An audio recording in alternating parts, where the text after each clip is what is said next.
Might have noticed there's been lots of change in local leadership lately. In just the last 3 months, Wyandotte County and Overland Park have new mayors. The head of Johnson County government, Ed Eilert, is calling it quits. And could it be the end of the line for the mayor of Independence, Eileen Weir? This week, voters in Missouri's fifth largest city went to the polls, and guess what? Longtime Mayor Weir barely made it through a crowded primary. In fact, a little more than 100 votes saved her from being ousted by voters.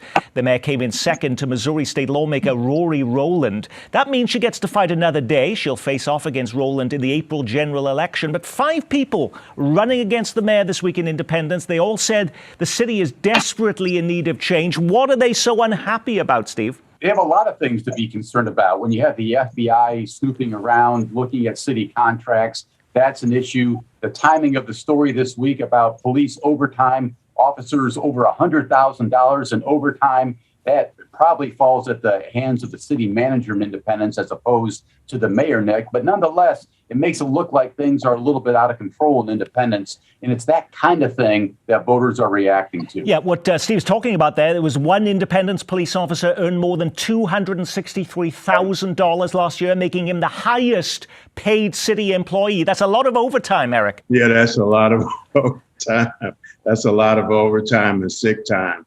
And I think they'll do something quickly to change whatever loophole that is that allowed that person to make that much money. And by the way, he wasn't doing it, he wasn't patrolling, he wasn't police work, he was doing carpentry and painting work, apparently, fixing up the jail. But Dave, when we love stories like this in the media, of course, that show one individual, they're making outrageous amounts of money. But in the grand scheme of things, isn't there a lot more waste happening in our local governments on both sides of state line than that? Maybe, but there is a lot going on in Independence. Alleged corruption and FBI investigations and overtime. All of that piles up, and a lot of it has accrued to Eileen Weir.